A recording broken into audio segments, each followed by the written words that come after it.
और वहीं पटना हाईकोर्ट ने पशुपति पारस को झटका दिया है। पार्टी के पटना कार्यालय को करना होगा खाली। 13 नवंबर तक आवास खाली करने के लिए कहा गया है। 2 सप्ताह के भीतर कार्रवाई करने का आदेश दिया गया है। जस्टिस मोहित कुमार ने याचिका पर सुनवाई करते हुए फिलहाल यह फैसला दिया गया है। यहां पर पटना हाईकोर्ट ने पशुपति पारस को झटका देते हुए पार्टी के पटना कार्यालय को खाली करने का यह आदेश दिया है। 13 नवंबर तक आवास को खाली करना होगा, यानी कि 13 नवंबर तक की यह तारीख उनको दी गई है। 2 सप्ताह के भीतर कार्रवाई करने का यह आदेश दिया है। जस्टिस मोहित कुमार ने की याचिका पर सुनवाई की है। तो याचिका पर सुनवाई करते हुए कहीं ना कहीं पशुपति कुमार पारस को लेकर के झटका जरूर है। उन्हें 13 नवंबर तक आवास को खाली करने को कहा है। और ज्यादा जानकारी के लिए हमारे साथ हमारे संवाददाता उत्कर्ष हमारे साथ जुड़ गए।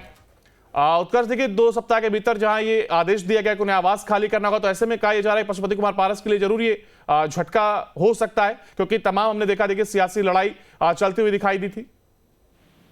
अब उनको कह सकते हैं कि पशुपति पारस जो पूर्व केंद्रीय मंत्री हैं उनके लिए एक बड़ा झटका है, क्योंकि अब जो उनका कार्यालय था उसे खाली करने को लेकर पहले भी जद्दोजहद चल रही थी, लेकिन अब 2 हफ्ते का जो अल्टीमेटम है वो कोर्ट के द्वारा दिया गया है और कहा गया है कि 13 नवंबर जो है वो आखिरी डेट है, इसके बाद उन्हें खाली करना होगा।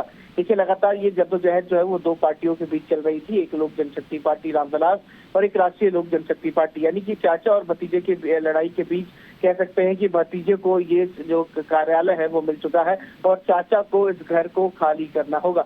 इससे पहले भी जब वो कोर्ट गए थे तो ये बातें चल रही थी कि ये जो कार्यालय है वो पशुपति पारस को दिया जाए, लेकिन कोर्ट ने आदेश सुनाते हुए ये साफ कह दिया कि जो कार्यालय है वो भवन निर्माण का है। भवन निर्माण किसी भी हाल में जिसे चाहे उसे दे सकते हैं। तो ऐसे में पशुपति पारस को 13 नवंबर तक ये जो बंगला है वो खाली करना होगा। लेकिन अगर मुख्य बात को देखा जाए अंकुर, तो ये वो कार्यालय है जहाँ पर खुद स्वर्गीय रामविलास पासवान रहा करते थे और उनकी पार्टी लोक जनशक्ति पार्टी की शुरुआत इसी बंगले से हुई थी। बिल्कुल, देखिए रामविलास पासवान का भी जिक्र आपने किया और ठीक उसके बाद से देखिए पार्टी में जिस तरीके से टूट होती है और इसके बाद तमाम हमने लड़ाई होते देखे और बयानबाजी खूब हुई, चाहे वो चिराग पासवान हो या फिर पशुपति कुमार पारस हो। इसके साथ ही बीजेपी से भी इसको जोड़कर देखा जाता रहा, क्योंकि दोनों ही पार्टी घटक दल में शामिल है। तो ऐसे में अब कहीं ना कहीं अगर एक तरफ ये झटका है तो क्या इसे चिराग पासवान की जीत कहा जाए?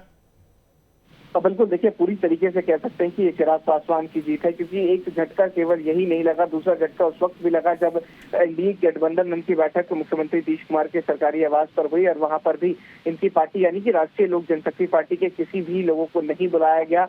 लेकिन एक दूसरी तरफ जहां पशुपति पारस कह रहे थे कि वो गठबंधन के अंदर है, लेकिन इस गठबंधन की बैठक में उन्हें नहीं बुलाया गया, तो नाराजगी उस वक्त से भी थी।